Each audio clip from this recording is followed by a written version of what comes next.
Hello guys, have you ever wondered how good an Ice Stirke can be on just a 1 divine budget? I've tried it out and it's insanely good for clearing breaches and has great tankiness. Also it can handle some bosses without any major problems. If you are interested in how I made it so strong, watch the video till the end. I will also show you how to upgrade your gear to get even more damage without spending tons of divines. Also guys, I would like to invite you to my Discord channel where you can ask some questions about the build that you are playing, and my Twitch where I'm planning to start streaming on first big update.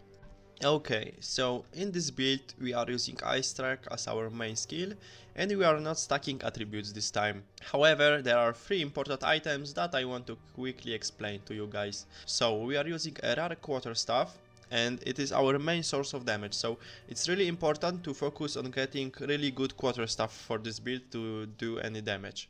Second, we are using the helmet at Series 16 and it makes that we gain extra energy shield based on our life. And it is insanely good for our survivability. Thanks to this helmet we are able to achieve crazy amounts of energy shield. As you can see, I've got there over 8000 energy shield just at the 1 divine budget.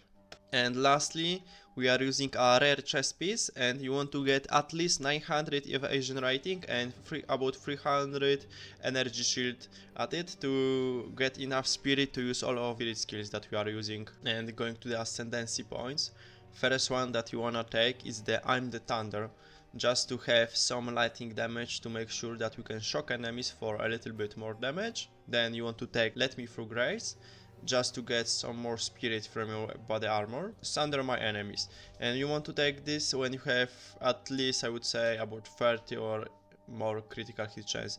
If you've got less critical hit chance, you can just go with the I'm the Blizzard and I Shall Rage. And if you got the 4th point, as you can see I'm not using the 4th point, but there are some options. You can go for the Protect Me From Harm, just for more survivability for mobs, but we are so tanky anyways, I don't think it's worth to take it.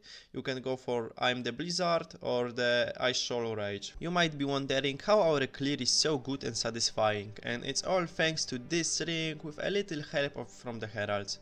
You can get this ring from just one exalted orb at the trade site and it makes that enemies are shattered, allowing our Herald of Ice to chain explode them. Also, I'm not using charge stuff just because I don't think it's necessary. From my playtesting, it didn't help me too much. And to use it we need 2 extra skill slots, and since we are already using a lot of spirit buffs, we don't really have space for that. However, if you would like to use charge stuff, I will explain how to fit it in the skill section. Moving on to the weapon, as I mentioned before, is the most important piece of the build. So you want to get high physical damage first, with at least I would say 1.6 attack speed and at least 11% critical hit chance. You want to get critical hit chance even higher if you can. And additional useful stats that you can get on your weapon is increase critical damage bonus or increase elemental damage with attacks, and additional elemental damage would be okay. For the next item, our helmet, which is at Series 16, and it's totally crazy if we are about the energy shield, because the helmet alone gives me, as you can see, over 2000 energy shield, and also it gives us some rarity. The only downside of this helmet is that 20% of damage taken bypasses our energy shield, but since we are taking some life also on our gear, it's not a big of a deal. Then looking at our chest, you really want to get high evasion rating and energy shield, because that's how we get our spirit, and you want to get at least 900 evasion rating and 320 or something like that energy shield to socket all of our auras that we are using, and some extra life, resistances, maybe you can get some intelligence, dexterity, that will be also nice. Then going to your rings, so at rings you want to get some life, resistances and dexterity or intelligence. In my case I needed to get both of them just to fit in all of our skills. Also some extra damage that you can get on rings. You can see I've got 8% increased cold damage, but you want to, if you get about 20 to 30% increased cold damage on both rings, that's pretty big upgrade for your damage too. And one ring you want to buy this one, and you want to swap those rings just for mapping. So as you can see, I've got there one ring with intelligence, and for the cast on crit I need 191 intelligence and I've got 197, so when I swap those rings I no longer can use cast on shock. But for mapping I don't care about cast on shock, I only turn it on the bosses. I'm just mapping with this ring, and for bossing I'm just swapping these two And yeah, that's all. Next, for the amulet, you want to get life, resistances, some attributes. And for the anoint, I went with overwhelming strike. That's pretty cheap and powerful anoint for us. As for the boots and belt, the only thing that you want there is the resistances and some life. And keep in mind that in the boots you can also get dexterity or intelligence. Then for gloves, gloves is where we can boost our damage even more. You want to make sure that you are almost cut with resistances from your other gear.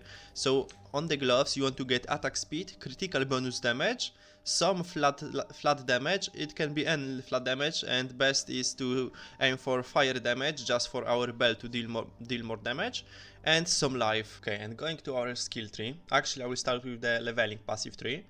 So you want to go there, grab skill, speed, then attack damage, grab this node. Then you want to go there for extra evasion and energy shield and grab this node for some mana regeneration rate. Then you want to go there, then we are going for these two nodes, then going down, grabbing this one, going down there. You want to grab this and then go for the heralds for some evasion, and if you don't need, you don't have to take this dex node. Want to swap at this point to this tree. You want to go up here, grab these nodes, these three nodes, and if you want some extra energy shield, you can go there and grab this. Don't take the crit nodes yet. Then you want to go up there, take this and this, but don't take the crit yet. Then take this node when you got pretty okay chest, and then you can start taking crit nodes. Start from there because you got 1% extra critical hit chance. That's pretty nice. So start from getting this, then you just finish the tree. Okay, and looking at our gems, I'm using Ice Stirke. You really want to make sure that all of your gems are 20% quality. Supports are Martial Tempo,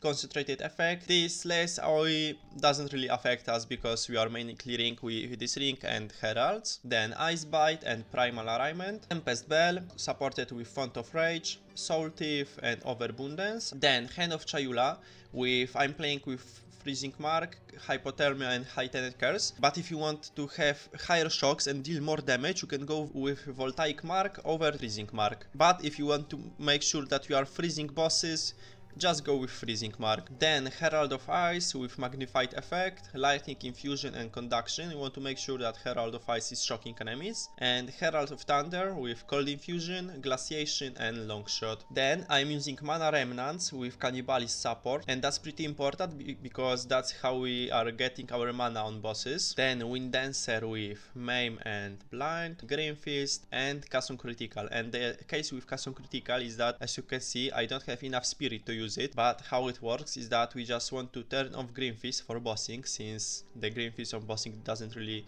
work for us. So we want to turn off the Green Fist and turn on the Custom Critical. And as you can see, we have worse chest with less evasion and energy shield. You can just take out the Cannibalist support and you have 50 more spirit to use. And make sure that you quality up your custom critical, because as you can see, it reduces its reservation. Also, you want to socket it with Eye of Winter first. If you don't socket Eye of Winter first, then you wouldn't be able to socket in chain or inspiration. I cannot put the inspiration chain there. So first Eye of Winter in, then chain and inspiration. Okay, and if you want to play with charge stuff, you actually have to drop Hand of Chayula and Mana Remnants, put in Combat Frenzy for the Mana Remnants, and Charge Staff for the Hand of Chayula. And supports for Charge Staff are the Persistence, Perpetual Charge, and if you don't have fire damage on your gear, go with Fire Infusion.